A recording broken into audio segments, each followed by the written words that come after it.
Baik,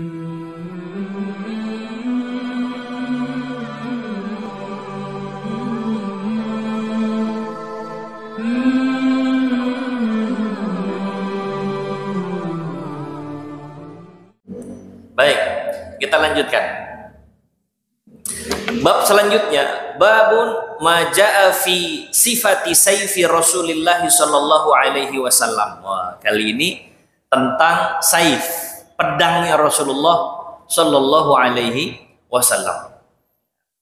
Nah, jadi menurut sebagian ulama, pedang Rasulullah sallallahu alaihi wasallam itu ya ada beberapa. Ada pedang yang dulu warisan dari ayahnya, Abdullah. Nama pedangnya dikasih nama sama Rasul, Al-Ma'thur. Nah, itu peninggalan ayahnya yang dijaga sama Rasulullah Shallallahu Alaihi Wasallam. Terus ada lagi pedang Rasul yang masyhur itu, Zulfiqar. Pedang Rasulullah Shallallahu Alaihi Wasallam bermata dua itu, terus melengkung ke belakang. Itu salah satu pedang Rasulullah Shallallahu Alaihi Wasallam. Nanti ada lagi Mikhdam. Nah, ini salah satu juga pedang Rasulullah Shallallahu Alaihi Wasallam. Sewaktu Rasulullah Shallallahu Alaihi Wasallam berperang di perang Badar. Jadi ada beberapa pedangnya Rasulullah Shallallahu Alaihi Wasallam. Dalam beberapa riwayat ini dijelaskan oleh Imam Tirmidzi rahimahullah rahmatal abrar terkait dengan bentuk pedangnya Rasulullah. Nanti juga kita akan lihat bahannya dari apa tuh pedang Rasul itu. Dari besi? Apa dari tembaga? Atau dari yang lainnya? Juga diceritakan bagaimana sifat pegangan. Apa namanya tuh? Kalau golok ada pegangannya apa namanya? Gagang. Gagang pedang Rasulullah Shallallahu Alaihi Wasallam. Nah, jadi ada sirnya, ada sesuatu di balik penempatan hadis terkait sifat pedangnya Rasul Shallallahu Alaihi Wasallam ini.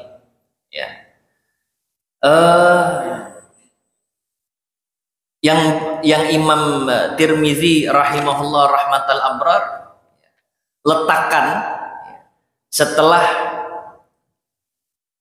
hadis terkait dengan korespondensinya Rasulullah Sallallahu Alaihi Wasallam. Kalau sebelumnya kan tentang cincin ya, cincin yang digunakan Rasul itu untuk salah satu fungsinya surat menyurat, sama pembesar-pembesar dari negeri tetangga. Jadi korespondensi itu. Baru setelah itu babnya bab pedang. Seolah-olah Imam Tirmidzi ini mau memberikan satu kesan bahwa dakwah Islam itu ya didahulukan dengan lisan, tidak dengan pedang. Jadi jeli sekali. Ini kalau ulama dulu begitu, Pak. Dia mau naruh hadis nih, oh masya Allah, pertimbangannya banyak. Imam Bukhari misalnya, rahimahullah rahmatal abrar.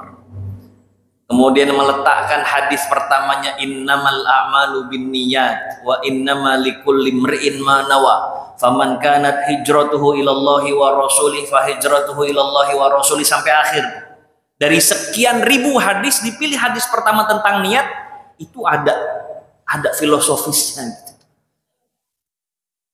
Begitu juga Imam Tirmidzi, gak sembarangan beliau itu meletakkan hadis-hadis itu.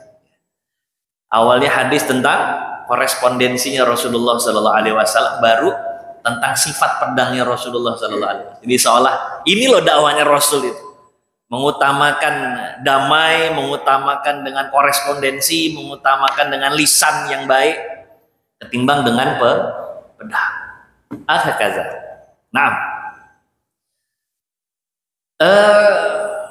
hadis yang pertama dari sifat pedangnya Rasulullah Sallallahu Alaihi Wasallam. Dari Anas bin Malik radhiyallahu taala anhu ardah qala, beliau berkata, kanat qabi'atu sayfi Rasulillah sallallahu alaihi wasallam min fiddatin.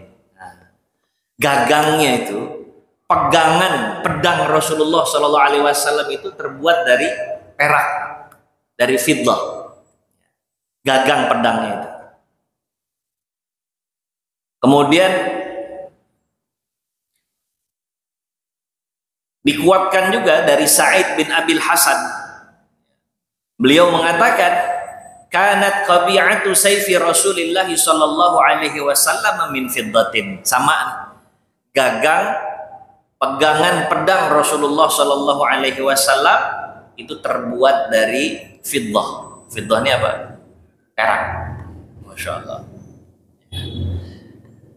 Kemudian ada lagi keterangan dari Hud wa huwa ibnu Abdillah ibni Sa'din an jaddihi. Ini dari kakeknya. Qala dakhala Rasulullah sallallahu alaihi wasallam Makkah yaumal fathi wa ala sayfihi dhahabun wa fiddatun. Saat Rasulullah sallallahu alaihi wasallam membebaskan kota Mekah. Ini tahun ke-8 pasca hijrah, dikenal dengan Fathu Makkah. Begitu Rasulullah sallallahu alaihi wasallam masuk yaumal fathi, itu kelihatan pedangnya Rasulullah sallallahu alaihi wasallam, dan di pedangnya Rasul sallallahu alaihi wasallam itu ada emas, ada peraknya. Wa ala sayfihi zahabun wa fiddatun.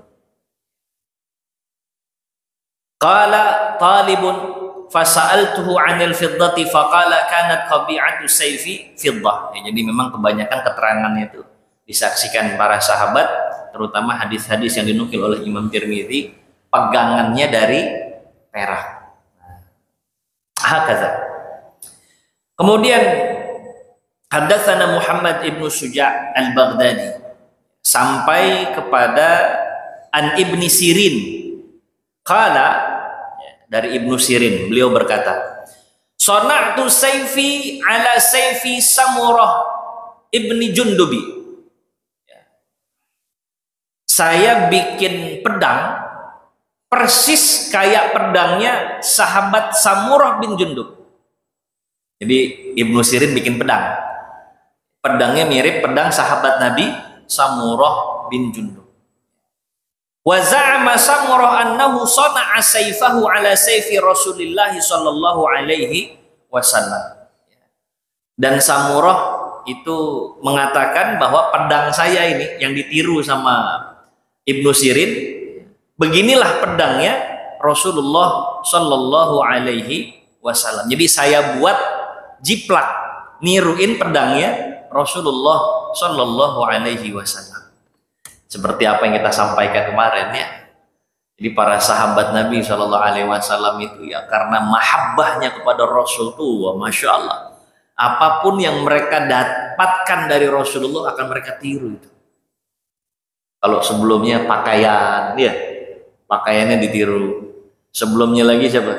Abdullah bin Umar, Abdullah bin Mas'ud juga. Sendalnya ditiru. Nggak usah tanya lagi, bahkan udah masyhur, nggak usah tanya lagi, karena kalau ditanya pasti jawabannya, kenapa sendalnya kayak begini? Karena inilah sendalnya atau bentuk modelan sendal Rasulullah Shallallahu Alaihi Wasallam. Para sahabat begitu dalam mengikuti ya apa yang mereka dapatkan dari Rasulullah Shallallahu Alaihi Wasallam. Kemudian disebutkan lanjutan dari hadis tadi, wakana Hanafiyan. Jadi pedangnya Rasul itu Hanafi. Ini ada beberapa pendapat di kalangan ulama. Maksud dari Hanafi ini adalah satu satu racikan, satu tempaan, ya, pedang yang dibuat oleh seseorang yang bernama Hanafi. Itu pertama. Yang kedua, ada satu keluarga Hanafi namanya, punya pedang modelannya khas.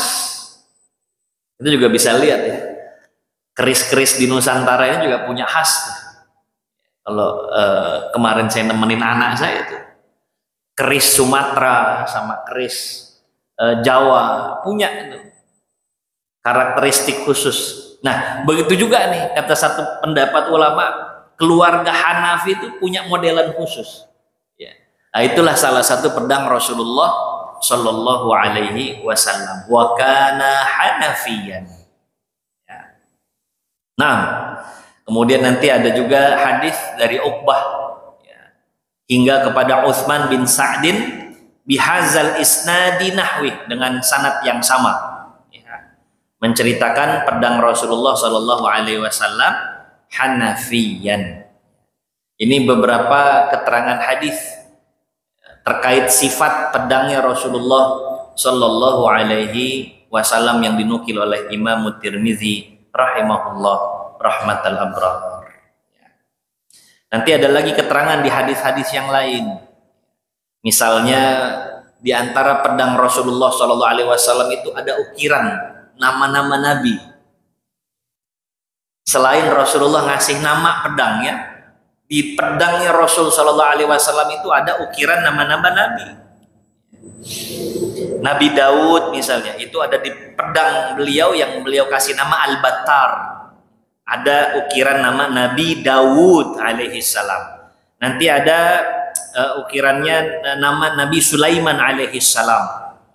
Nabi Zakaria, Nabi Yahya, Nabi Musa, Nabi Isa di pedangnya Rasulullah sallallahu alaihi wasallam. Nah, itu beberapa di antara sifat pedang yang digunakan Rasul sallallahu alaihi wasallam semasa hidup.